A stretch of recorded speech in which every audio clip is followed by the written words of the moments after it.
మరో కాలర్ శ్రీనివాస్ ఖతర్ నుంచి కాల్ చేశారు. శ్రీనివాస్ గారు నమస్తే అండి. నమస్తే madam, good evening. Good evening అండి. మీ క్వశ్చన్ ఏంటో అడగండి. Good evening sir. Couple of questions. Question లాగా ఒక షార్ట్గా అడగండి శ్రీనివాస్ గారు. Yeah, first question is anyways మీరు అయితే ప్రైమ్ మినిస్టర్ ఆఫ్ ఇండియాకి మీరు అసలు రెస్పెక్ట్ ఇయ్యారు కదా.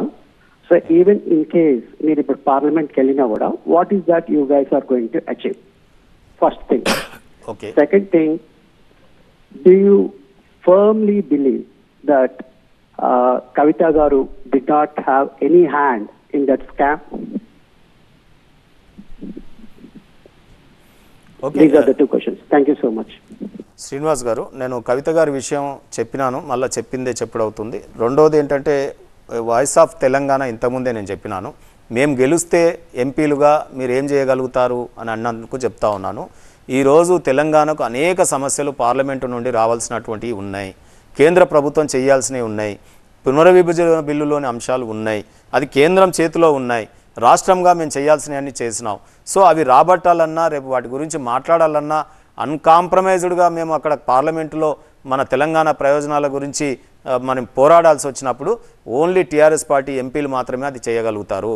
కాంగ్రెస్ పార్టీకి బీజేపీ పార్టీకి కనుక హైకమాండ్లు పక్క రాష్ట్రంలో ఉన్నవాళ్ళు ఇన్ఫ్లుయెన్స్ చేయగలుగుతారు. అక్కడ ఆంధ్రాలో ఉన్నటువంటి వాళ్ళు ఆ పార్టీల హైకమాండ్ని ఇన్ఫ్లుయెన్స్ చేయగలిగే సత్తాలో ఉన్నారు. ఆ తర్వాత కేంద్రం కూడా ఈరోజు తెలంగాణ మీద అక్కసుతో ఉన్నారు.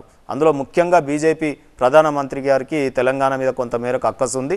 తప్పకుండా రాబోయే కాలంలో ఈ తెలంగాణ రాష్ట్ర సమితి నుండి పోయే ఎంపీలు మాత్రమే పార్లమెంటులో తెలంగాణకు అన్యాయం జరిగినప్పుడు పోరాడే శక్తియుక్తులు ఉన్నాయి. కాబట్టి మమ్మల్ని ప్రజలు గెలిపిస్తారని ఆశిస్తున్నాం. అది అవసరం, అనివార్యం. తెలంగాణ ప్రజలు ఆ దిశగా ఆలోచిస్తూ ఉన్నారు. మరో కాలర్ శ్రీకాంత్ న్యూయార్క్ నుంచి కాల్ చేశారు. శ్రీకాంత్ గారు నమస్తే అండి.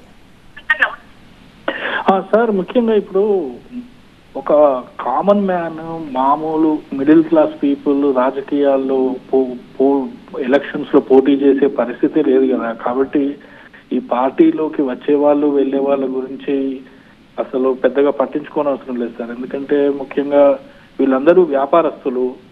50 కోట్లు 100 కోట్లు పెడితే గానీ ఎన్నికల్లో పోటీ చేయలేని వ్యాపారస్తులు. కాబట్టి వాళ్ళకి ఎక్కడ అధికారం ఉంటే అక్కడ ఉంటారు. టీఆర్ఎస్ అధికారంలో ఉన్నప్పుడు మీ దగ్గర ఉన్నారు, మీకు ఇప్పుడు అధికారం లేదు, అధికారం ఉన్న దగ్గరికి వెళ్ళిపోతారు. దీంట్లో పెద్దగా ఇది పొలిటికల్ ఈక్వేషన్స్ ఇలాగే ఉన్నాయి కదా సార్. ఇప్పుడు ఏ రాష్ట్రమైనా అంతే కదా. దాని గురించి పెద్దగా రాజకీయాల్లో విలువలు ఎందుకు ఉంటాయి? విలువ అంటే ఓటుకు 6,000 పంచడం, అదే విలువ. 50 కోట్లు 100 కోట్లు ఉంటే గానీ సీట్ ఇవ్వరు పార్టీ అధ్యక్షులు. కాబట్టి మెజారిటీ అలాగే ఉంది కదా సార్. శ్రీకాంత్ గారు, అలాగే ఉంది సొసైటీలో అని మనలాంటి వాళ్ళం చూస్తూ ఊరుకోవద్దు కదా. కొంత మేరకు ఈ సోషల్ మీడియా వేదిక కావచ్చు, లేకపోతే ఇట్లా టీవీ మాధ్యమాలు కావచ్చు, లేకపోతే ప్రత్యక్ష పోరాటాలు కావచ్చు, లేకపోతే అనేక వేదికలు కానీ మన కొంత మేరకు వాయిస్ అయితే వినిపించాలి కదా మనం. సో అదే జరుగుతుంది, అదే డీమ్డింగా అని చెప్పి మనం కూర్చుంటే కూడా సరిపోదు కదా. సమాజానికి చేటు చేసేటటువంటి ఏవి జరిగినా, ఏ రాజకీయ పార్టీ చేసినా కొంత మేరకు మనం స్పందిస్తేనే రాబోయే తరాలకు అట్లీస్ట్ మన ఫ్యూచర్ జనరేషన్ కన్నా మనం కొంత మేరకు కాపాడిన వాళ్ళు అవుతాం. మొత్తం అంతా కలుపు మొక్కలే ఉండేయండి, అన్ని గంజాయి మొక్కలే ఉండే, అక్కడక్కడ తులసి మొక్కలు ఉంటే మనం కాపాడుకోవాలి కదా. సో దాన్ని వదిలేయకూడదు. రైట్. మరో కాలర్ రవీందర్ కాలిఫోర్నియా నుంచి కాల్ చేశారు. రవీందర్ గారు నమస్తే అండి. నమస్తే శ్రీనివాస్ గారు. యా రవీందర్ గారు నమస్తే. ఏం లేదండి, బీఆర్ఎస్ అంటే నా క్వశ్చన్ అంటే మొన్న అసెంబ్లీ ఎలక్షన్ రిజల్ట్స్ గురించి అండి. సో యాక్చువల్లీ బీఆర్ఎస్ గెలుస్తుంది అనుకున్నాము, కానీ ఏంటంటే అంటే నేను చెప్పేంత ఇది కాదేమో, పొలిటికల్ నాలెడ్జ్ లేదేమో, కానీ అంటే నేను ఇండియాకి వచ్చినప్పుడు మాట్లాడుతుంటే అంటే ఆటో డ్రైవర్స్ తోని ఇలా మాట్లాడుతుంటే చాలా మంది వ్యతిరేకంగా మాట్లాడారండి. ఎందుకంటే ఫస్ట్ థింగ్ ఏంటంటే సీఎం అసలు బయటికి రారని, అంటే జనాలతో ఇంటరాక్ట్ అవ్వట్లేదని, ఇవన్నీ అంటే ఉండేనండి. సో మీరు అవన్నీ ఎలా అడ్రస్ చేస్తారు ఇప్పుడు? అంటే ఇప్పుడు కూడా అంటే కేసీఆర్ గారు అంటే ఇట్లా ప్రజా దర్బార్ ఇలా పెట్టి పీపుల్ తో ఇంటరాక్షన్ అనేది ఇంకా కనిపించట్లేదు. అప్పుడు అంటే అది పెద్ద నెగటివ్ ఫ్యాక్టర్ అయిందండి. సో మీరు అది ఒకటి అడ్రస్ చేస్తే మళ్ళీ బీఆర్ఎస్ వస్తుందని మాకు అనిపిస్తుందండి. ఎందుకంటే యాక్చువల్లీ బీఆర్ఎస్ లాస్ అనేది తెలంగాణకి లాసే. ఇంకో మీరు వచ్చినప్పుడు మంచిగా అంటే మిషన్ భగీరథ, యాదాద్రి టెంపుల్ ఇలా పెద్ద పెద్ద ప్రాజెక్టులు చేశారు. ఇంకా ఉంటే ఇంకా మంచిగా ఉండేది. కానీ ఏంటంటే జనాలలో ఇలా నెగటివ్ గా అయిపోయింది. ఏంటంటే ఒకటి కాళేశ్వరం మేడిగడ్డ ప్రాజెక్ట్ మీద చాలా నెగటివ్.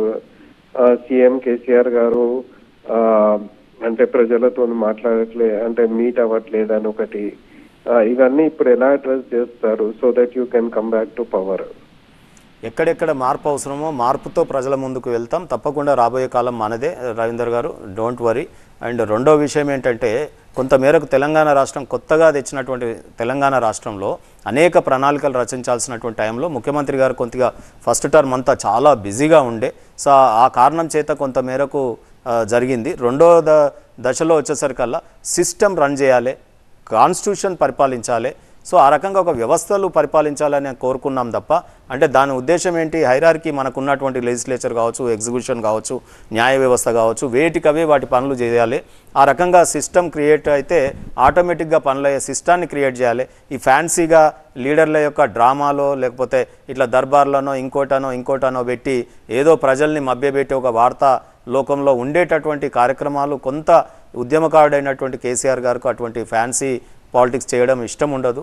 కానీ అదే లోపమని మాట్లాడితే మాత్రం టీఆర్ఎస్ పార్టీ మీరు ఇచ్చిన సలహాలు తీసుకొని ముందుకు పోయే ప్రయత్నం చేస్తాం. తప్పకుండా రెట్టించిన ఉత్సాహంతో రేపు గెలవబోతా ఉన్నాం.